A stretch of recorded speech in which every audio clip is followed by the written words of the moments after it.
In a small town buried under snow, an elderly black woman lived alone after her husband's passing. One terrible winter night, a white family from next door knocked on her door, desperate for shelter. Their little boy was seriously ill. Without hesitation, she let them in, offering warmth by her old wood stove. But when her only son and daughter-in-law returned home, everything took a turn for the worse. Little did she know, her life was about to change forever. Before we dive in this story, let us know where you're watching from. We love to hear your thoughts. The wind howled outside like a restless animal prowling the edges of the quiet little town. Snow fell thick and fast, clinging to the windows in heavy sheets, muffling the world beyond. Inside her small living room, Martha Bennett sat in her worn armchair, the soft click-click of her knitting needles filling the space. The fire crackled low in the hearth, casting a gentle amber glow across the room. Faint shadows danced along the faded floral curtains and the old wooden floorboards. It was a modest house, nothing grand, but every corner held a memory.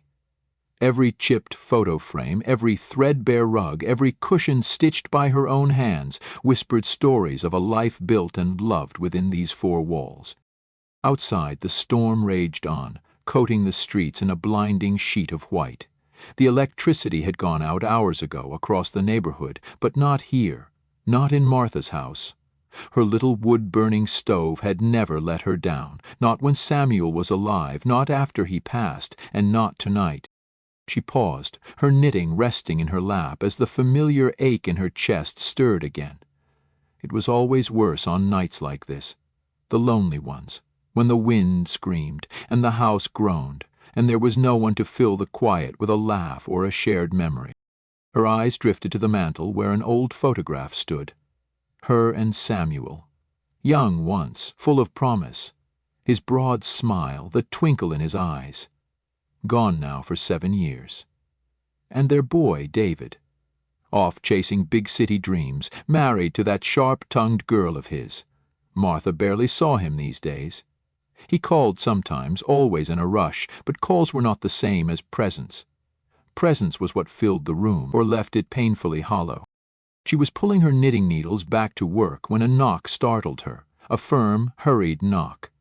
Her head lifted, heart beating a little quicker. No one knocked at this hour, not in a snowstorm.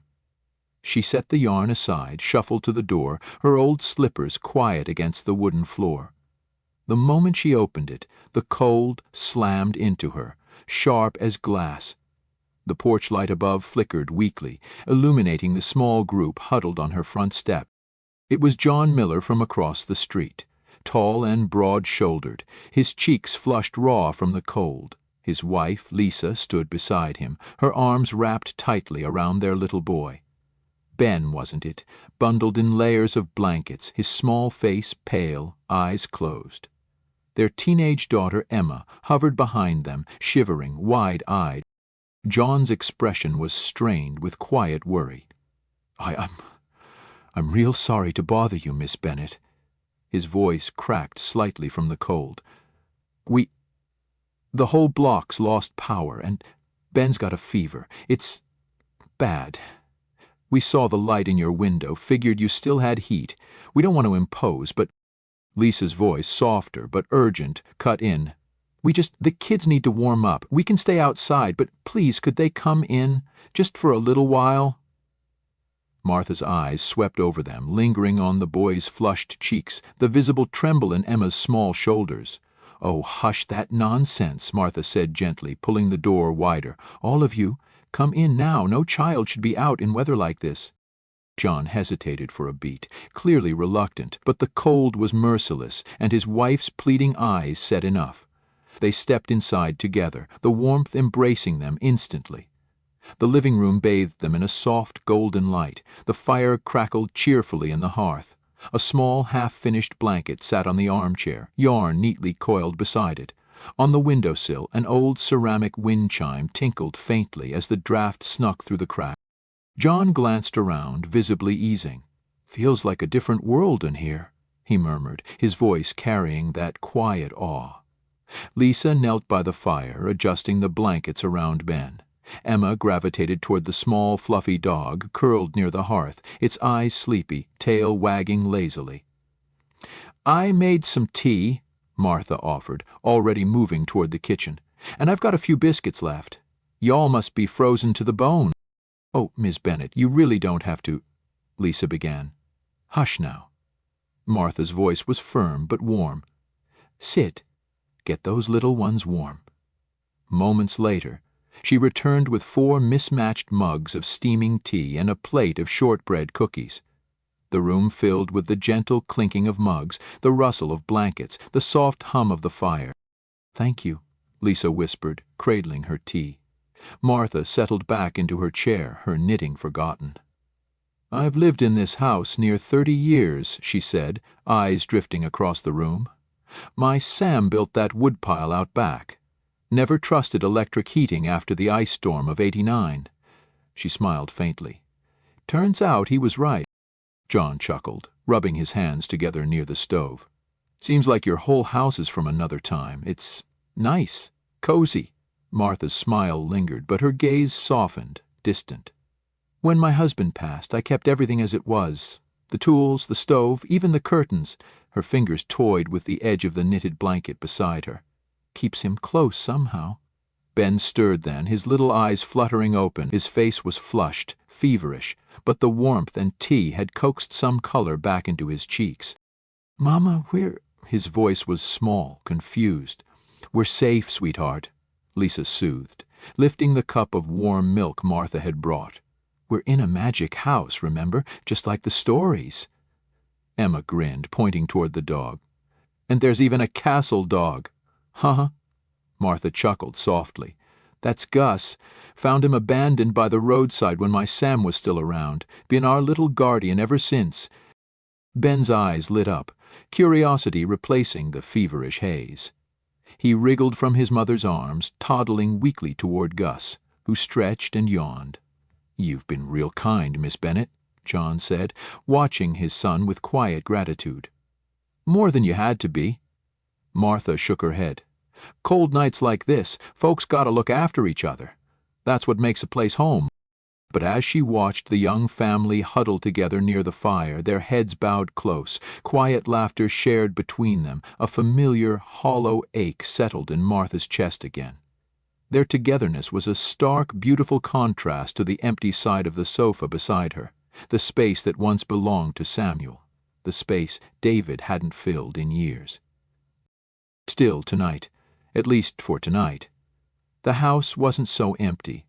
Outside the snow kept falling, but inside the fire glowed, the tea steamed, and for a little while longer warmth wrapped around them all. The morning after the storm was quiet. Too quiet. Martha stood by the window, her breath fogging up the glass as she gazed at the world beyond her porch. The snow lay thick across the street, an untouched, heavy blanket of white. Rooftops sagged under the weight, tree branches bowed low, crystallized with ice. But the worst had passed. Somewhere down the block, the faint hum of power returning buzzed through the air. Streetlights flickered back to life. Generators clicked on. Life, stubborn as ever, pressed forward. She sipped her tea, letting its warmth settle in her chest, though a familiar ache nestled just beneath it. The quiet that followed company. The Millers had left early, bundled up again, trudging back across the street with their sleepy children in tow. Lisa had fussed over Martha before they'd gone, pressing her hands, thanking her repeatedly, her eyes soft with that unspoken understanding between mothers. John had offered to shovel her driveway when the weather cleared. Emma had promised to come visit Gus. Even little Ben, still pale but smiling, had waved goodbye with his tiny mittened hand. The house was empty now. It always felt emptier after people left. Martha moved through her living room, straightening cushions, folding the blanket left rumpled on the sofa. The faintest scent of cinnamon and wood smoke clung to the air, mingling with the quiet. She paused at the hearth, fingers brushing over the old photograph of Samuel again, his familiar smile, frozen in time. "They were nice," she murmured under her breath, speaking to no one and everyone. "Good folks." The wind outside had softened, a few snowflakes drifted lazily from the gray sky, but the fierce storm was gone. She lit another log in the fire, the flames licking upward, chasing the cold from the walls, and for a while life fell back into its old rhythm. Days passed, and slowly the neighborhood thawed, not just from the snow, but in spirit. It started with Emma. One crisp afternoon, Martha heard a soft knock. Not frantic, not desperate like that stormy night, just a shy, tentative knock. When she opened the door, there stood Emma, a purple knitted scarf wrapped clumsily around her neck, snowflakes clinging to her eyelashes. "Hi, Miss Bennet," the girl greeted, shuffling her boots in the snow. "Mom said it was okay if I came by. I brought Gus a treat." She held up a crumpled paper bag, smiling nervously. Martha's heart tugged in that quiet, familiar way. She stepped aside, her voice warm. "Well, I reckon Gus would never forgive me if I turned you away." That was how it began. Emma came by often after that, usually with Ben in tow when his fever finally broke. The boy adored Gus, who, despite his advancing years, tolerated the tugging hands and endless pats with quiet patience. Lisa and John followed soon after, bringing soup, offering to split firewood, helping clear the snowdrifts from Martha's walkway. It had been years since her home held so many voices at once, years since laughter bounced off these old walls, since the kitchen filled with the clatter of cups and shared stories. Martha found herself loosening, letting the walls she'd built, quiet, necessary walls of grief and routine, crumble, brick by quiet brick.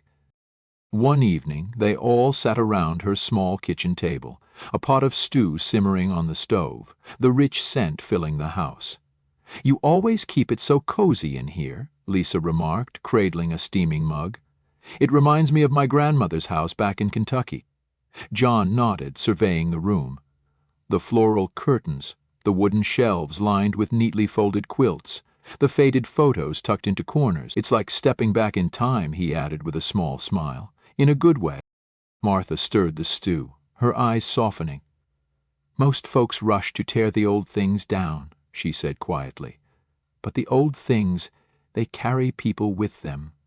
Memories, love. You lose that. The house becomes just walls." They all fell silent for a moment, the weight of her words settling gently around them. Emma leaned her head on her mother's shoulder. Ben giggled softly as Gus nuzzled his side. John's gaze met Martha's across the table. "I think some houses remember how to be homes," he offered simply. Martha's throat tightened unexpectedly. She busied herself with the soup, blinking away the sting behind her eyes. It wasn't family, she reminded herself, not really, but it felt close, and after so long that was something. As winter weeks slipped by, their visits grew frequent, natural. The children played, the adults shared quiet conversations by the fire. They helped with chores Martha had stubbornly done alone for years. Still, a quiet unease lingered beneath it all, the ache of age, of loneliness creeping in when the house grew quiet again each night. And then the cough started. It was faint at first, a tickle in her throat as she swept the porch, a little shortness of breath when she carried logs inside, harmless, she told herself. But Lisa noticed, and John noticed, and when, one morning, they found her sitting weakly by the fire, her face pale, the worry on their faces was impossible to ignore. "We need to call your son," Lisa said gently, her hand resting atop Martha's frail fingers. Martha tried to protest, but her voice cracked, betraying her stubbornness. John's expression was quiet but firm. "He deserves to know." For a long moment, Martha said nothing. The idea of David seeing her like this, fragile, dependent, gnawed at her stomach. But the ache in her chest, the quiet fatigue, told her what pride refused to admit. Finally she nodded, her voice small but steady. "All right, call him." As Lisa picked up the phone, the snow outside began to fall again, soft this time, gentle, and inside, the house, though quiet, was not so empty after all. The wind had quieted by the time David arrived. It wasn't the blaring horn or screeching tires that marked his return. No, it was quieter than that, more abrupt, but somehow colder. The sleek black SUV pulled up outside Martha's little house just after dawn. Its polished surface gleamed against the dull, snow-blanketed street, a sharp contrast to the worn homes of the neighborhood. Martha sat by the window, her frail hands resting on the blanket draped over her knees, eyes fixed on the vehicle. Her heart beat slow, heavy, a mixture of anticipation and dread swirling beneath her ribs. She heard the car door open, then shut, footsteps on the salted walkway. David appeared first, tall, broad-shouldered, dressed in a wool coat that spoke of city life and success. His face, still familiar, still her boy, though lines of exhaustion and something harder, resentment maybe, had settled into his features. Trailing behind him, Martha saw her. Samantha. Younger than David by a few years, her platinum hair tucked neatly beneath an expensive beret, her long coat hugging a figure that seemed made for glossy magazine covers, not snowbound small towns. Her face was flawless and tightly drawn with discomfort. David approached the door with brisk, businesslike steps. He hesitated only a second before knocking. John Miller had offered to stay, to help, to be there, but Martha had waved him off gently that morning. This was her family. This was her moment to face. With a steadying breath, she opened the door. David's expression softened briefly. At the sight of her, "Mom?" he greeted, stepping inside, his eyes scanning her face, taking in the pallor, the frailty. "You look tired." Martha mustered a small smile. "It's been a stretch of quiet days, that's all." Samantha hovered in the doorway, reluctant. The faintest trace of irritation pinched her brow as she glanced around the modest home. "It's cozy," Samantha remarked flatly, not meeting Martha's eyes. Martha simply nodded, her fingers curling tighter around the doorframe. "Come in, both of you. It's cold out there." Inside, the house felt different already. David paced the small living room, his gaze moving across the hand-stitched curtains, the old photographs, the basket of yarn beside the armchair. "You still using that wood stove?" he asked, brows lifting. "It keeps the house warm," Martha replied simply, settling into her chair. Samantha exhaled sharply. "They don't even have central heat here? David, I told you—" "We grew up just fine with that stove," David cut her off, his voice tight. Martha watched them both, her heart aching at the strain between them, at the way David's eyes flickered with impatience and guilt. The next few days unfolded like an unwelcome fog creeping through the house. David stayed restless, distracted, checking his phone, pacing by the window. Samantha tolerated it, but her disdain seeped into every room like smoke. In her clipped words, in the sharp clicks of her heels against the hardwood floors, in the way she rolled her eyes when the children from across the street came by. Ben had knocked gently one afternoon, Emma close behind him. "We brought Gus a treat," Emma offered with a hopeful smile, holding up a little paper bag. Before Martha could answer, Samantha appeared behind her, lips pursed. "The dog doesn't need treats," she snapped, her eyes narrowing at the children. "And this isn't a playground." Emma's smile faltered. Ben shrank behind his sister. Martha opened her mouth to speak, but her voice caught in her throat, frail, uncertain. The children retreated without another word. From then on, the warmth drained from the house. Lisa's casseroles, left politely by the door, ended up untouched on the porch, the little visits, the shared laughter, all gone. The fire in the hearth grew smaller, the rooms colder. Martha felt it in her bones, the hollowness creeping back, worse than before. And Samantha? Samantha's mask of politeness slipped further each day. Martha heard the whispers behind closed doors, the frustrated sighs, the complaints about this town, this house, and most of all, your mother. One morning, as snow flurries drifted past the windows, David announced he had business to tend to back in the city. He'd be gone for the afternoon. Samantha stayed. The house was quiet after David's departure. The clock ticked steadily on the wall. The fire crackled weakly in the hearth. Martha sat in her wheelchair by the window, wrapped in a shawl, watching the street. Samantha emerged from the kitchen, slicing an apple with deliberate care. Her heels clicked across the floor as she approached, her eyes sharp, voice deceptively sweet. "You know, this isn't exactly the life David and I imagined," she began, popping a slice of apple into her mouth. "We had plans, big ones." Martha kept her gaze on the snow outside. "But then," Samantha continued, her voice hardening, "your health, or lack of it, had to get in the way." Martha's fingers tightened on the armrest. "I get it," Samantha added with a brittle smile. "You're old, you're alone, you want attention, but dragging my husband back here to this frozen, miserable place—" She shook her head. "It's selfish." Martha's heart twisted. Her words, quiet but steady, escaped before she could swallow them. "This place, it's home. It's all I have left of him." Samantha's eyes rolled skyward.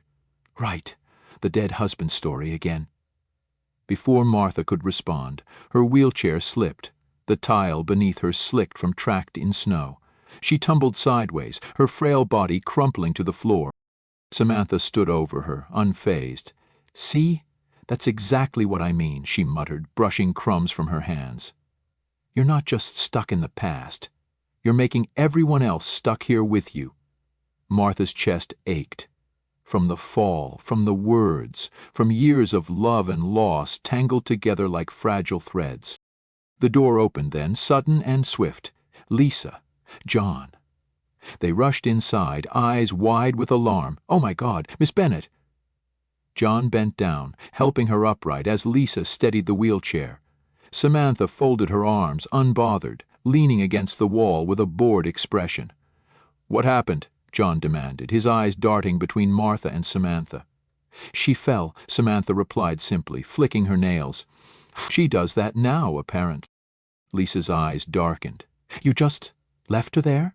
Samantha shrugged. "She wanted company. Well, now she's got some." John straightened, his jaw tight. "If you cared even a little," Samantha cut him off, smirking. "You care so much, you take care of her then." The room crackled with quiet tension. Martha's eyes glistened as Lisa and John guided her toward the door, and just like that the little house, once so full of warmth, was left colder than ever. The morning after was quiet. The snow had started to melt under a shy winter sun, though the icy air lingered stubbornly. Inside the Miller's house across the street, Martha lay bundled under thick quilts on the living room sofa.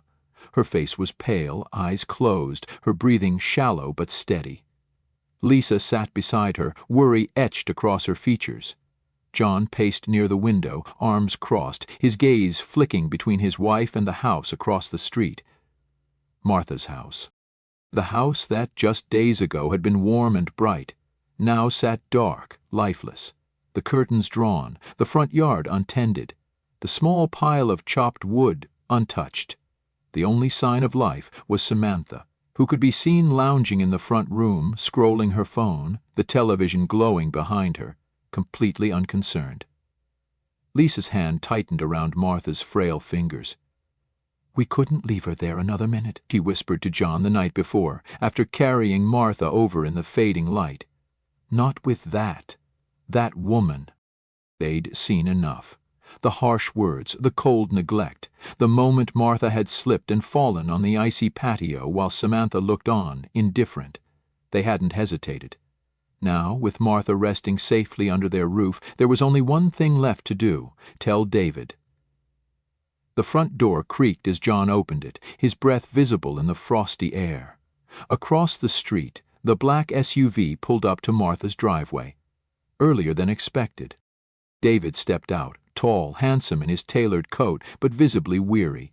His eyes scanned the house, confusion knitting his brow. Then Samantha emerged, her expression rehearsed, eyes red-rimmed, face flushed with fabricated worry. Together they crossed the street, knocking at the Miller's door. Lisa opened it, her expression calm but guarded. David's eyes searched the room. "Where's my mom?" His voice was steady, but there was an undercurrent of tension. Samantha jumped in first, clutching his arm. "David, they took her. These people, they stormed in, dragged her off like—" Like criminals. I tried to stop them, I swear." John raised a hand, his voice firm. "We didn't storm anywhere. We found your mother collapsed on the ground, barely conscious, after your wife stood by and did nothing." Samantha gasped in exaggerated offense. "They've been watching me, following me around, filming me and twisting everything." David looked between them, unsure, frustration building. And then Emma stepped forward, holding Ben's small digital camera in her hands. The little boy clung to her side, his eyes wide but determined. "Uncle David," Emma said quietly, "you should see this."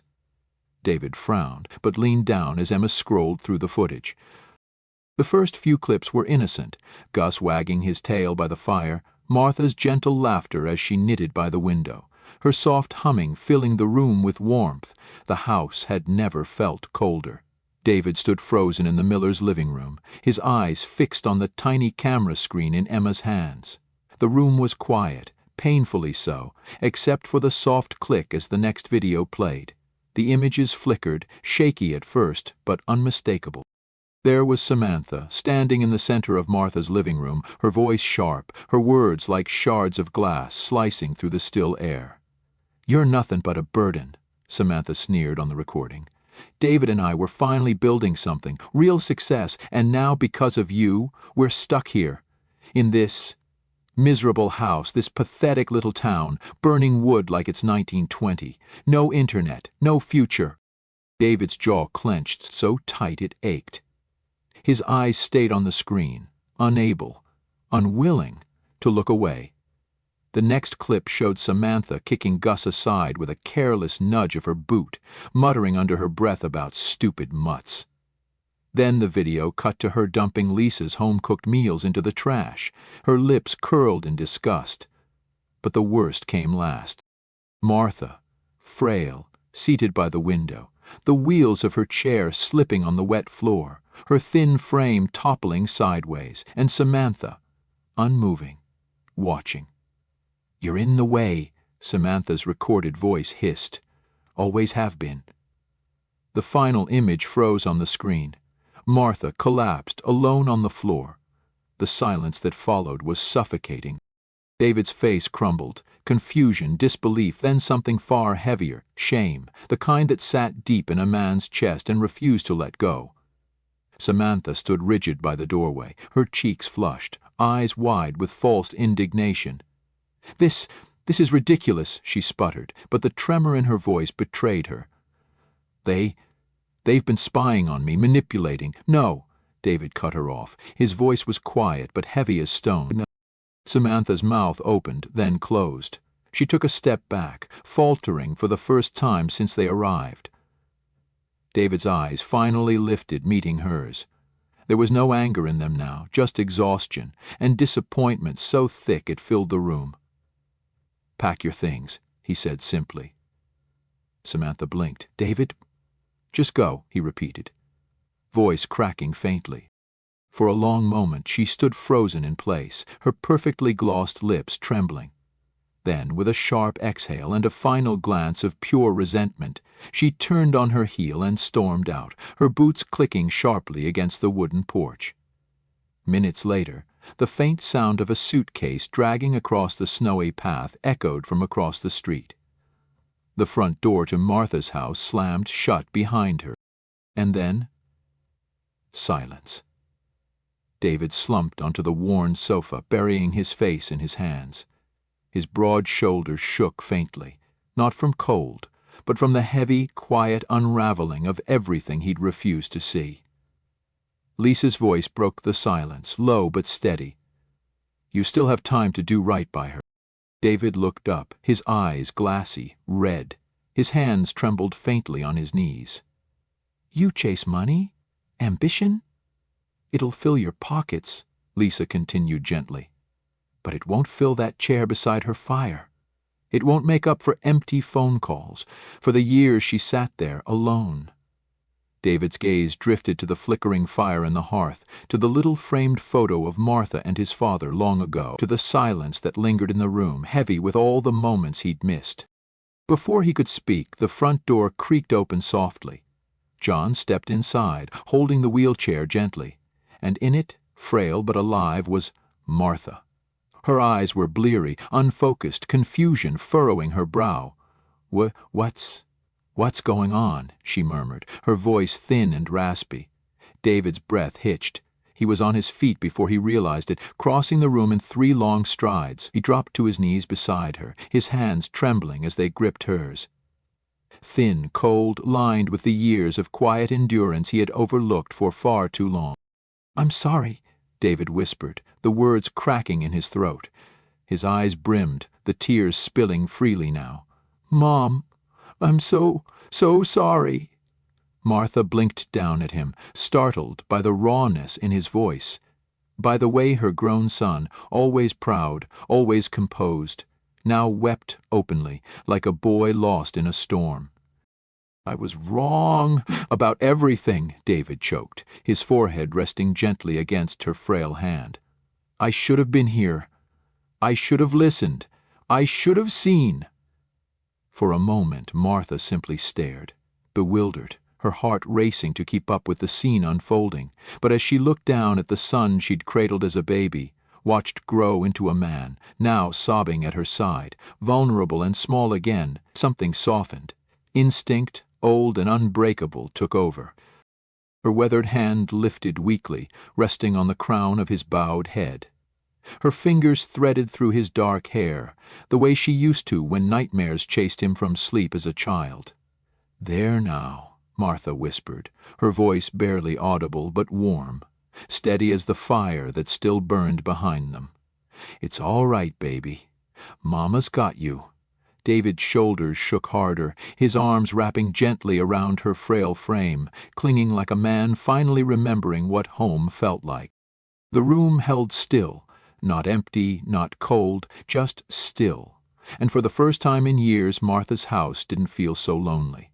The house was quiet again, but this time it wasn't heavy with loneliness. It wasn't weighed down by unspoken words or distant resentments. It was simply peaceful. David sat by his mother's bedside, her frail hand resting gently in his. The tears from earlier still lingered in his eyes, but now they mixed with something softer. Relief, maybe, or understanding long overdue. Martha, still weak, drifted in and out of sleep, unaware of everything that had unfolded. But that didn't matter. She was safe. She was home. Across the room, Lissa and John stood silently, their children nestled against them, eyes wide but calm. The warmth of the fire crackled softly in the hearth. David cleared his throat, his voice raw but steady. I can't thank you enough," he began, his eyes shining with quiet gratitude as he looked at the Millers, "for taking care of her, for seeing her when I didn't." Lisa's lips curled into a gentle smile. "You see her now," she replied simply. David nodded, emotion tightening his throat. "I nearly lost her, because I was too busy looking the other way." John stepped forward, resting a hand on David's shoulder, firm, reassuring. "You're here now. That's what counts." The next few days passed gently, like snow melting under the first rays of spring, and to everyone's quiet surprise, Martha grew stronger. Her color returned, her voice carried more steadiness. The lines of exhaustion faded from her face little by little. By the 3rd day, the house had changed again. The fire in the wood stove roared with life, its warmth chasing away the last of winter's chill. The scent of fresh bread wafted from the kitchen, the curtains swayed gently with the breeze from the open window. And outside, in the small garden behind the house, the Miller family sat beneath the pale afternoon sun, laughing softly as Ben and Emma played. The screen door creaked open and Martha appeared, standing, steady, her frail frame wrapped in a thick handmade quilt folded neatly over her arms. John rose to his feet, surprised. "Miss Bennet, you're up." "I've been up," Martha replied with a soft chuckle, stepping down the porch steps. "Just had a few stitches to finish first." She held out the quilt, large, beautifully woven, the product of quiet, determined hours spent by the fire. "For you," she said, her eyes shining with quiet affection. "I started it months ago, thought maybe it'd keep me company. but turns out it belongs to folks who already did. Lisa's hand flew to her mouth, her eyes glistening with emotion. "Martha," Martha smiled gently, "it's for your family, for the kindness you gave me when I thought there wasn't any left." John took the quilt, his throat tight with unspoken gratitude, but Martha wasn't finished. She reached into her pocket, pulling out the small brass key to her front door, worn smooth with years of use. "I'm leaving with my boy," she announced softly, her voice steady. "Heading to the city. It's time. I won't be alone anymore." David appeared behind her, carrying the last of her packed bags, his expression quiet but sure. Martha held the key out to John and Lisa. "This house, this home, it stays open. For you, for your family. Any time you need the fire, the quiet, the warmth." Lisa's eyes shimmered as she took the key, holding it close. "We'll keep it safe," she promised. David helped his mother into the waiting car, their eyes lingering on the little house, worn with years but full of life again, and then they were gone. But the house never stayed empty. The Millers came often, sometimes just to light the stove, to sit by the fire with a book or a quiet cup of tea, sometimes with neighbors, friends, strangers who needed warmth on bitter nights. The wood stove, the old wood stove, burned bright just as it always had, and in the heart of the little town, beneath heavy snow and winter winds, the house stayed exactly what it had always been. A place for family, a place for kindness, a house where, no matter how cold the world outside, there would always be warmth. Join us to share meaningful stories by hitting the like and subscribe buttons. Don't forget to turn on the notification bell to start your day with profound lessons and heartfelt empathy.